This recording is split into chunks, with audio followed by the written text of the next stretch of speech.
कारण माझं तुमच्यावरती ओझं आहे. साधूकडे का मागावं, संताकडे का मागावं आणि जीवलगाकडे का मागावं, ह्या विषयावरती चिंतन आपल्याला करायचं आहे. पण जगद्गुरु तुकोबाराय मागण्याची रीत सांगतात. कुणाकडे मागावं का? देवाकडे जर मागितलं तर काही गोष्टी देवही देऊ शकत नाही. कारण देवाकडे मागून मागून काय मागतो आपण? पांडुरंगाकडे गेलं, हात जोडलं की आपण देवाला म्हणतो, देवा सुखी ठेव. देव विचार करू लागतो की हा जिथून आला याला कळतंय का काही? माऊली ज्ञानोबारांकडे एक धरणेकरी येतो आणि धरणेकरी आल्याच्या नंतर काही दिवसानंतर स्वप्न दृष्टांत होतो की आता देहानं मी येतो, इथे उपलब्ध नाहीये. जा, जगद्गुरु तुकोबाराय देहू निवासा त्यांच्याकडे जा. तुकोबाराय त्याला शिवी देतात, पण ती शिवी कुणाच्या लक्षात आजवर आली नाही. शिवी देण्यासाठी सुद्धा भाषा असावी लागते हो. त्यावेळी ती शिवी लागत नाही, ओवीच वाटते. आणि शिवी काय दिली माहितीये का? परी पाहे बीज शुद्ध अंगे. अरे तू जिथून आलास ना, जिथून आला तिथं मोक्षाच्या पंक्ती उठतात रे, आणि तिथून इथपर्यंत आला याचा अर्थ तुझ्याकडे अक्कल नाहीये, मूर्ख आहेस तू. कोणीतरी मजनूला विचारलं होतं, अरे काळी कलोटी ती लैला, काय तिच्यामध्ये? लैलाचं आणि मजनूचं चित्र बघा तुम्ही, ओरिजिनल चित्र. त्यांच्याकडे बघितल्याच्या नंतर आयुष्यात कधी असं वाटूच नाही की यांच्या जवळ तरी बसावं. एवढी लैला कुरूप आहे, तरी तो मजनू म्हणतो, लैला माझं आयुष्य आहे, जीवन आहे. राजानं त्याला पकडून आणलं, सांगितलं देशातल्या सर्वोत्तम या 12 मुली आहेत, यापैकी कुठली पसंत करून घेऊन जा. त्यानं सांगितलं याच्यामध्ये माझी लैला कोणीच नाहीये. दिल आया गधी पे तो परी क्या चीज है. अरे म्हणाला, कुठे ती लैला? मी तुझ्या लैलेला बघितलेलं आहे, एवढी सुंदर मुलगी आहे, ह्या सुंदर मुली आहेत, याच्यापैकी कुठली तरी घे. त्यानं सांगितलं नाही, यात लैला नाहीये. अरे लैलात असं काय? म्हणे लैलात काय आहे हे बघण्यासाठी मजनूची नजर असावी लागते, आणि ती मजनूची नजर असेल ना तर सगळं होतं. काय झालं? अष्टावक्र नावाचे एक स्वामी होऊन गेले, त्यांची अष्टावक्र गीता आहे. या गीतेवरती अजून कुठल्या धर्मानं दावा केला नाही बरं. श्रीमद भगवद्गीतेवरती दावा करणारे अनेक पंथ असतील, कर्मयोगी असतील, ज्ञानयोगी असतील, जपी तपी संन्यासी असतील, राजकारणी राजधुरंदर असतील, व्यापारी व्यापारी असतील, सगळेजण त्याच्यावरती दावा करतात. एव्हाना एवढंच काय तर हिंदू, मुस्लिम, सिख, ईसाई, बौद्ध, जैन प्रत्येकाचं त्याच्यामध्ये तत्वज्ञान असल्या कारणानं गीता आपलीशी वाटते. पण अष्टावक्र गीतेवरती आतापर्यंत कुणीही दावा केला नाही. ज्यानं दावा केला तो दावा करण्यासाठी शिल्लकच राहिला नाही. कोहोट नावाचे एक फार मोठे विद्वान ब्राह्मण होते. जनकाच्या दरबारामध्ये कायमस्वरूपी शास्त्रार्थ चालायचा. एकदा मोठा शास्त्रार्थ भरला, आणि शास्त्रार्थ भरला असताना तिथे आचार्य बंदी नावाच्या एका मोठ्या विद्वानानं प्रत्येकाला परास्त केलं. पण गंमत अशी झाली की 12 वर्षापूर्वी ज्या वेळेस हे आचार्य कोहोड अभ्यास करत होते, समईमध्ये तेल घालण्याचं काम त्यांची पत्नी करत होती, आणि ती गरोदर होती. एखादा स्वर चुकला असेल, कधी कधी स्वर चुकतो, कधी कधी स्वर चुकतो, श्लोकही चुकतात, कधी कधी उच्चारणही चुकतं. मी अभंग घेतला ना, मी सांगत असतो, काही काही गाणारे म्हणतात श्रीरंगा वाचोने आणूनेने, काही श्रीरंगा वाचोने आणूनेने. मी त्यांना सांगतो, शीचा रंग खाण्याच्या परिणामावरती असतो, म्हणून शीचा रंग नाही उच्चारला जात. श्रीरंग जर म्हटलं तर श्रीरंगापायी अनेकांची बर्बादी झाली. श्रीचा रंग लागतो कशाला तुम्हाला? श्रीरंग. तशा पद्धतीनं कधी कधी श्लोकांमध्ये सुद्धा गडबड होती. एक माझा मित्र नव्यानं अभ्यास करू लागला, आणि जरा वर्गमित्र असल्या कारण काय बराई दिखावत मोही, मला माहिती तू काय लायकीच आहे, अवकात काढतात. स्क्रीनशॉट घेऊन आला, म्हटलं या श्लोकाचा अर्थ सांग. मी श्लोक वाचला. केशवम पतितम दृष्ट्वा पांडवा हर्ष निर्भरा रोदंती सर्वे कौरवा, हा हा केशव केशव. मी ढोबळ मानानं अर्थ सांगितला त्याचा, जसा होता तसा. केशवम पतितम दृष्ट्वा म्हणजे कृष्णाला मृत पडलेलं पाहिल्यावरती पांडवांना आनंद झाला. पांडवा हर्ष निर्भरा. रोदंती सर्वे कौरवा, सर्व कौरव रडू लागले. हा हा केशव केशव म्हणू लागले. हाय हाय केशवा केशवा. त्यानं मोबाईल माझ्याकडून हिसकला. मला रागानं बघू लागला तो. म्हटलं काय रे काय झालं? म्हणे फुकट फॉर्च्युनर मध्ये फिरतोस रे तू. फुकट लोक तुला 35 40 50. काय तुझी काय लायकी रे? म्हटलं झालं काय? असा कुठे अर्थ असतो का? म्हटलं तर्क सांग. त्यानं 2 तर्क माझ्या समोर मांडले. पहिला तर्क असा की कृष्णाच्या निर्वाणानं, कृष्णाच्या मरण्यानं पांडवांना आनंद कसा होईल? कारण पांडवांचा पाठीराखा आहे. आपल्या पक्षाचा नेता ज्यावेळेस जातो त्यावेळेस त्या पक्षातल्या सर्व कार्यकर्त्यांना किंवा त्या पक्षातल्या नेत्यांना दुःख होणं साहजिक आहे. मग आमचा पक्ष नेता जर कृष्ण होता, आमचा पक्षकार होता, तोच जर गेला तर त्या पांडवांना आनंद कसा होईल आणि कौरवांना दुःख कसं होईल? कौरवांचा तर वैरी गेला ना. म्हटलं हेही तुझं बरोबर आहे. दुसरा तर्क काय? त्यांनी सांगितलं भगवान कृष्ण जे आहेत हे पांडवांच्या नंतर निजधामाला गेलेले आहे, म्हणून पांडव सेलिब्रेशनसाठी उरत नाही आणि कौरवही सेलिब्रेशनसाठी उरत नाही. म्हटलं दोन्ही तर्क बरोबर आहे. कदाचित माझा तर्क चुकला असेल. मला पुन्हा एकदा तो मोबाईल बघू दे. श्लोक कागदावरती लिहिला आणि मग त्या श्लोककर्त्याचा अभ्यास करायला सुरुवात केली. त्या श्लोकाला कापला, फोडला, स्ट्रेचरवर घेतला आणि ऑपरेशन थिएटरमध्ये नेऊन असा तोडला. मग त्या श्लोकाचा अर्थ निघाला. केशवम, क म्हणजे पाणी, शव म्हणजे प्रेत, एवम म्हणजे त्याच्या आत पाण्यात प्रेत, पतितम पडलेलं, दृष्टवा बघितलं, पाण्यात पडलेलं प्रेत बघितलं. केशवम पतितम दृष्टवा. पांडवा हर्ष निर्भरा. पांडव, पांडव म्हणजे पा अंग आणि मग डव असा शब्द उच्चार केला जातो. मी तुम्हाला मराठी तुम्हाला जमत असेल मला माहिती आहे. तुम्ही सेमी इंग्रजी काय असेल, तुम्ही इंग्लिश मिडियम कॉन्व्हेंटचे नसालच मला माहिती आहे. मग इंग्रजी तर मराठी तर तुम्हाला कळत असेल. मराठीमध्ये मी एक बाराखडी आहे बघा. क ख ग ग झ छ. त्याच्या पुढे काय नाही. त थ खूप पुढे गेलं. मग ते ट टच्या पुढे, ठच्या पुढे, डच्या पुढे,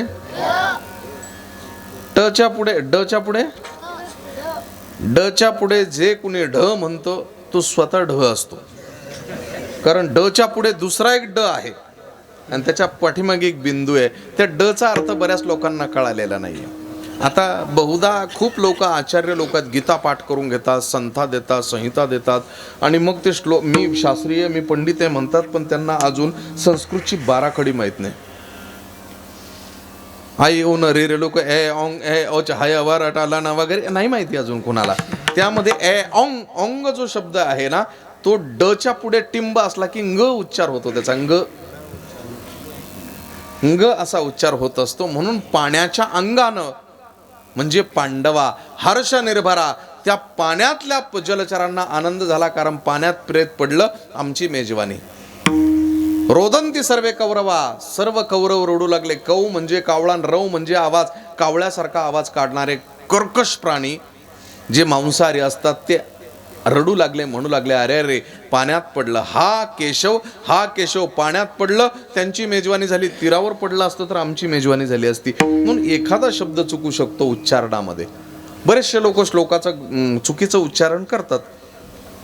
तशा पद्धतीनं त्या बापाकडून श्लोकाचं उच्चारण चूक झालं म्हणून त्या गर्भातलं बाळ बोलू लागलं.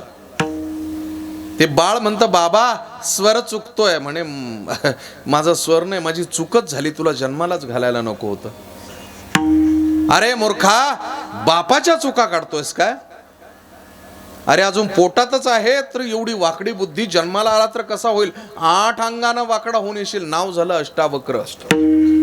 पण गर्भामध्ये असणाऱ्या बाळावरती जेव्हा संस्कार झाले तर ते बाळ बापाचा शास्त्रार्थ बघण्यासाठी गेलं. हरत होते शेवटी.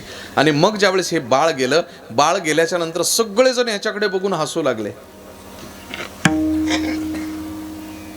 सगळ्यांचं हसणं झालं. मग हे पोरग जोरजोरात हसू लागलं. 8 ठिकाणी वाकडं.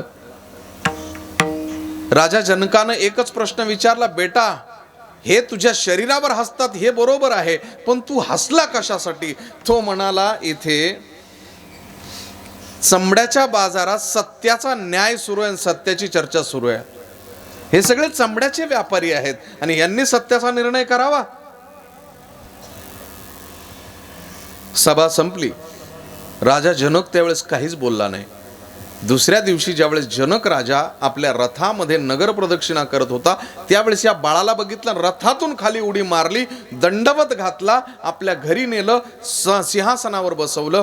3 प्रश्न विचारले. ज्ञान कशानं होईल, मोक्ष कशानं होईल आणि वैराग्य कशाला म्हणावं. 12 वर्षाच्या लेकराला जनकासारखा महान राजा विचारतोय. याचा अर्थ असा की माणसं चमड्यावरच माणसाची पारख करतात. ह्या चमड्याकडे बघून अजूनही तुमच्या नजरा ज्या आहेत ना त्या मजनूच्या नजरा झालेल्या नाही आहेत. कारण गळ्यात जर माळ असेल, वारकरी म्हणून जर घेत असाल तर माझ्याकडे बघितल्याच्या नंतर वारकरी दिसायला पाहिजे, माझ्यातला मुसलमान दिसता कामा नये. आणि ज्याला माझ्यामध्ये बघितल्याच्या नंतर माझी जात दिसत असेल तो वारकऱ्याच्या रक्ताचाच नाही. पुन्हा उद्या म्हणायला नको लोक जात पाहून नावं पाहून तारखा घेतात. या गोष्टीचं फार दुःख वाटतं. आणि बोलताना आतापर्यंत वेदांत सोडून कधीच बोललो नाही मी. हा, वेदांतात विचारा काय विचारायचं ते, आणि मी हे भांडवलही केलं नाही. म्हणून ती एक दृष्टी पाहिजे की त्या दृष्टीनं जर बघितलं तर समजावं की हो हे आहे. मग तुकोब्बराय म्हणतात, मागावं कुणाकडे.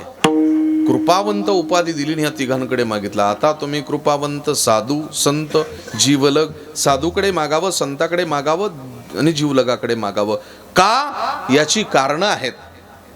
साधू आणि संत हे समर्थही असतात आणि स्वतंत्रही असतात, आणि जीवलग जो आहे तो यांच्याही पुढे जाऊन असतो. याचा अर्थ आपले नातेवाईक यांच्याकडे मागावं. मागताना असं मागावं की त्यांची देण्याची वृत्ती जी आहे, जी दानत आहे, त्या दानतीकडे बघू नये.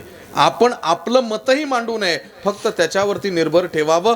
तो नक्कीच चांगला विचार करून आपल्याला देऊ शकतो. म्हणून चांगलं करताना हेच करा, तेच करा, अमुकच करा, धमुकच करा, नसलेल्या गोष्टीचा पश्चाताप होतो. कधी कधी आपण जर म्हटलो ना कसं काय, काही नाही, एक 25 पर्यंत करा, बरं ठीक आहे, हरकत नाही.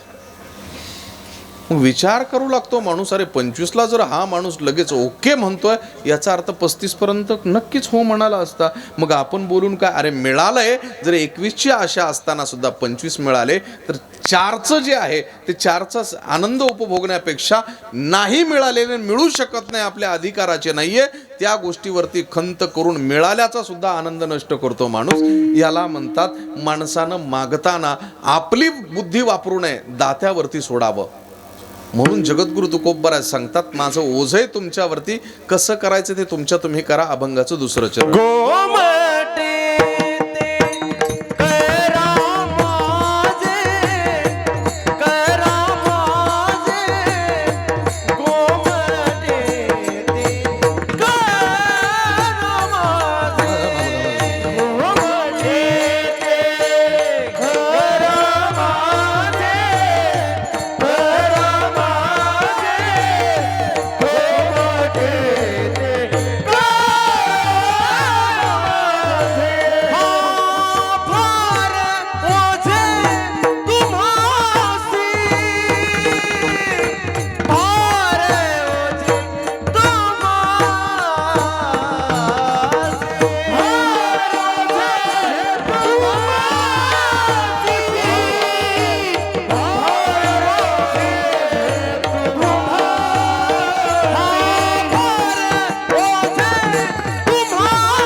गावाला महाराष्ट्रभर माझ्याबद्दल एक अफवा आहे, ते सत्य पण आहे. खूप मोठी माझी चूक झालेली होती. आज मला त्याची क्षमा मागायची की बरेचशे लोकांचं मत असं आहे की मी गाऊ देत नाही. ते म्हणतात नाही ते स्वतःला शहाणा समजतो, तो दुसऱ्याला गाऊच देत नाही, त्याच्यामुळे अभंग पहिल्यांदा सोडून घेतो मग सोडवायला सुरुवात करतो. गोमटे ते करा माझे भार ओझे तुम्हासी. मानवी जीवनाचं ध्येय काय असावं? मनुष्य जगत असताना त्याच्या जीवनाचं ध्येय काय असावं? पैसा? पैसा जर ध्येय असावं तर ज्या लोकांकडे जास्त पैसा आहे त्या लोकांना झोप येत नाही. आमचे प्रहऱ्याला आलेले वारकरी कुठेही झोपतात, कीर्तनात झोपतात, विशेष काहीच नाही. आश्चर्य आहे, कुठेही झोपतात, झोप येते माणसाला. एवढं धडधड आवाज असताना सुद्धा झोपा येतात, काय विशेष. काहींना गोळ्या घेऊन झोप येत नाही. भागवतामध्ये श्लोक आहे, धन माणसाला किती अस्थिर करत असतं. स्तेयम हिंसानुतम दम दम बम बम काम क्रोधास्मयो मदा भेदो वैरम विश्वासा संस्पर्धा व्यसनानि च. धनाच्या ठिकाणी 15 अनर्थ आहेत. चोरीची भीती वाटते, मर्डरची भीती वाटते, या सगळ्या गोष्टी आहे. म्हणून धन जर आलं तर कुणाला वाटतं की धन नको आहे? प्रत्येकाला धन हवं वाटतंय, पण किती? 100, 200, 500, 1000 कोटीनं बोलतोय मी. 1000 कोटी आलं तरी गप्प बसवत नाही, अजून काहीतरी मिळवावं. ततक्किम ततक्किम ततक्किम. जो 1000 कोटीचा मालक आहे तो 5000 कोटीची अपेक्षा करतो. या सगळ्या गोष्टी आहेत, पण माणूस थांबायला राजी नाहीये. स्थिरता, मनस्थिरता, चित्तस्थिरता, हे अष्टावक्र गीतेचं द्योतक आहे. आणि माणसाला माहिती आहे की आपल्याजवळ काहीच टिकू शकत नाही, आपण संग्रह करू शकत नाही. मी प्रश्न विचारतो, तुमचं वय किती आता? तुमचं वय 60. आता तुम्ही बालपणात आहात, तरुण्यात आहात, युवा अवस्थेत आहात, पौगंड अवस्थेत का वृद्ध अवस्थेत? कुठल्या अवस्थेत आहे? वृद्ध अवस्था. म्हातारे झाले मान्य करता ना? हा, 60 झालं म्हणजे झालं. तुमचं बालपण तुम्ही पाहिले ना, तुमचं तारुण्य तुम्ही पाहिले, तुमचंच होतं ना. तुमच्या युवा अवस्थेत तुम्ही बघितलंय, तुमचं वृद्धपणही तुम्ही बघितलेलं आहे, तुम्ही बघितलंय ना. मग हे सगळ्या अवस्था बदलत असताना बघणारा तुम्ही बघितला का? कोण आहे तो? मी म्हणत असतो की जर शोधायचं असेल ना, ChatGPT वरती जा, अजून बरेचसे ब्राउझर्स आलेत, तुम्ही गुगल वरती जा, ब्रह्मांडातली कुठली गोष्ट एका क्लिक वरती शोधाल तुम्ही. मात्र स्वतःचा शोध स्वतःलाच घ्यावा लागेल, आणि ज्यानं स्वतःला शोधलं त्याला शोधत जगाचा बाप त्याच्या घरी आल्याशिवाय राहणार नाही. म्हणून स्वतःला शोधत नाही आपण. माझ्या पांडुरंगाचा गंध बघितलाय तुम्ही? गुगलचं लोकेशन आहे, जिथे जायचं तिथे सुद्धा मी आहे, जिथून जायचं तिथून सुद्धा मीच आहे. तू फक्त तू स्वतःला शोध. स्वतःला शोधलं की तुला डोक्यावर घेऊन मी मिरवेन. फक्त तू स्वतःला शोध, तुझ्यामध्येच मी आहे. पळणारा जो मनुष्य आहे त्याला पळून देव सापडणार नाही, कारण पळणाराच देव आहे. केल्यानं देव सापडतो असं जर कुणाचं मत असेल तर करणाराच देव आहे हे त्याला कळत नाही ना. तो हा विठ्ठल, तो हा माधव. म्हणून माणसं इथे अडकलीत, त्या मी मध्ये अडकलीत, आणि हा आजार जनकाला सुद्धा झाला होता. म्हणून मला असं म्हणायचंय की ज्या वेळेस आपण आपलं बालपण बघितलं, तारुण्य बघितलं, युवा अवस्था बघितली, वृद्धपणही बघितलं, या सगळ्या गोष्टी आपण बघितल्या, पण आपण कोण, कुठे? मग तो बालपणी जो होता तो का म्हातारपणात दिसत नाही? बघणारा तोच आहे, फक्त शरीर बदलत गेले, हे मातीचं इथेच जाणार आहे. मग काय याच्यावरती लक्ष ठेवायचं? म्हणून मानवी जीवनाचं ध्येय काय असावं माहिती का? थांबणं.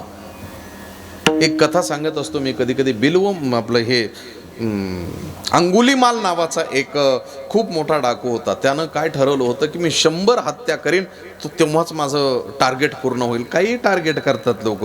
आता 31 डिसेंबरला तर संकल्पांची यादीच होईल. हो, आणि त्यानं ते टार्गेट असं ठेवलं की 100 मारल्याशिवाय मी थांबणार नाही. सरपंच साहेब 100, 99 मारले. लोक सावध झाले. लोक म्हणाले त्या वाटेनं गेलं की हा मारेन 100%, म्हणून त्या जंगलातून कोणी जायचंच नाही. बुद्ध आले. बुद्धाला लोकांनी सांगितलं तिकडे जाऊ नका. म्हणे का? 100व्याची वाट बघतोय. म्हणे त्याची 100 भरवायला चालू आहे. अहो तो तुम्हाला मारेन, तोपर्यंत थांबणार नाही. म्हणे मी त्याला थांबायलाच भाग पाडेन. बुद्ध गेले आणि कुणीतरी, प्रत्येक जण मरताना म्हणायचा तुला बुद्ध सुधरवू शकतात, दुसरं कुणी सुधरवू शकत नाही. पुढे चालत होते. चालता चालता बुद्धांना बघितलं. तो म्हणाला चिवर पांघरलेला हा तोच बुद्ध आहे का? हा तलवार घासत होता. यानं सांगितलं है रुक जाओ. त्यानं सांगितलं बेटा मैं तो रुका हूं, तेरी भगदड़ बहुत दिन से शुरू है.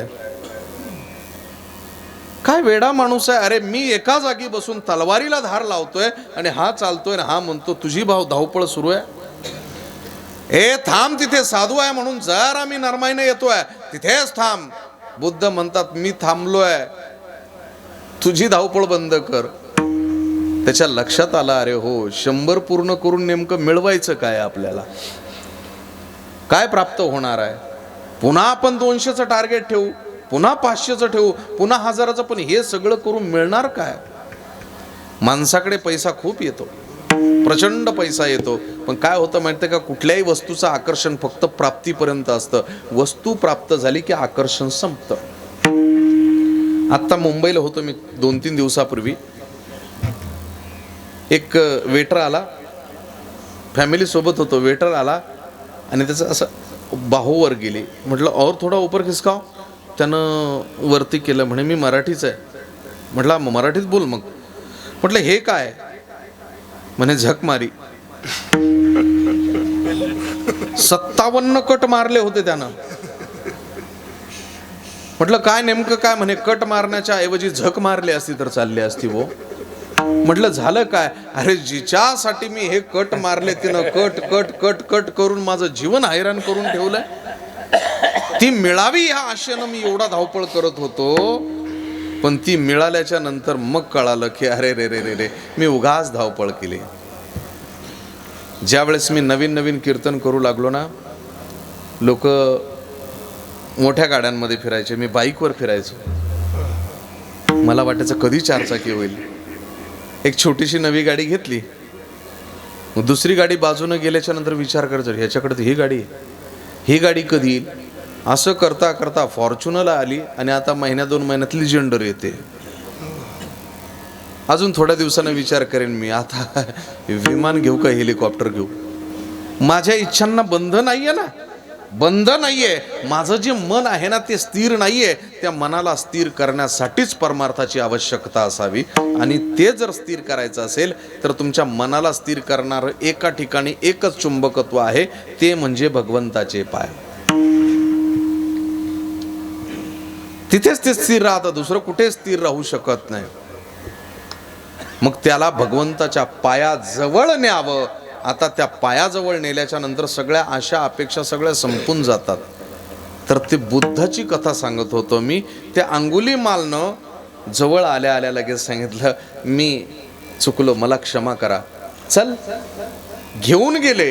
घेऊन गेल्याच्या नंतर काही दिवस तो त्यांच्या त्या भिक्षूंमध्ये राहिला. अंगुलीमाल प्रत्येकाला मारायचा आणि त्याचे बोट तोडायचा आणि गळ्यात घालायचा. काय त्याला इकडे नेकलेस घे ना, इकडे सोनं लूट ना. अरे लोकांना मारून का त्यांची बोटं गळ्यात घालतोय. त्यावेळेस त्याला त्याच्या बुद्धांच्या आश्रमामध्ये नेलं आणि छत्रसाल नावाचा एक राजा होता, तिथे राज्य करत होता. तो आला आणि बुद्धांना नमस्कार केला. बुद्धांना म्हणाला कुठे आहे तो? म्हणे कोण? तो अंगुलीमाल. तुम्ही त्याला म्हणे शांत केलाय, त्याला तुम्ही शिष्य केलाय? म्हणे हो. मी नाही घाबरत त्याला, कुठे मला दाखवा. ते म्हणे राजे एवढी वडबड करू नका, तुमच्या पायाजवळ बसलेला तोच अंगुलीमाल आहे. असा पळाला जोरात. मग तलवारण ढाल घेऊन आला, कुठे कुठे कुठे म्हणे गप बसा. आता तो अंगुलीमाल तो राहिलेला नाहीये जो बोट तोडतो, आता हा शांत बसलाय. मला परीक्षा बघायची, हा किती संयमित झाला. त्याला सांगितलं जा भिक्षा घेऊन ये. लोक वाटच बघत होते कधी अंगुलीमाल येतो. लोकांनी मोठे मोठे दगड घराच्या वर नेऊन ठेवले. अंगुलीमाल आला आणि दगडाचा फटकारा सुरू केला. त्या अंगुलीमालनं अशी नजर फिरवली असती तर सगळे पळून गेले असते. पण अंगुलीमाल गुपचूप मार खात होता. बुद्ध गेले, त्याच्यावरती हात ठेवला. म्हणे काय रे, प्रतिकार केला नाही? म्हणे ज्याला मारतायत तो मरणारच आहे, एक दिवस जाळून टाकणार आहे, पुरून टाकला जाणार आहे. ज्याला मारतायत त्यांना माहिती नाही की ज्याला मारण्याचा प्रयत्न ते करतात तो कधीच मरू शकत नाही. मरणार तर हे शरीर आहे. म्हणून या शरीराला एका ठिकाणी स्थिर करावं, याला म्हणतात बुद्धत्व. ह्या मनाला एकत्रित एका ठिकाणी करावं, त्याला म्हणतात बुद्धत्व. आणि हे थांबण्याचा जो प्रकार आहे ना, यालाच म्हणावं बुद्धत्व. आणि फक्त थांबू शकतं एकाच ठिकाणी, ते ईश्वराचे पाय. म्हणून जगद्गुरु तुकोबराय सांगतात की मी ज्या पायापासून बाजूला गेलो होतो तिथे मला स्थिर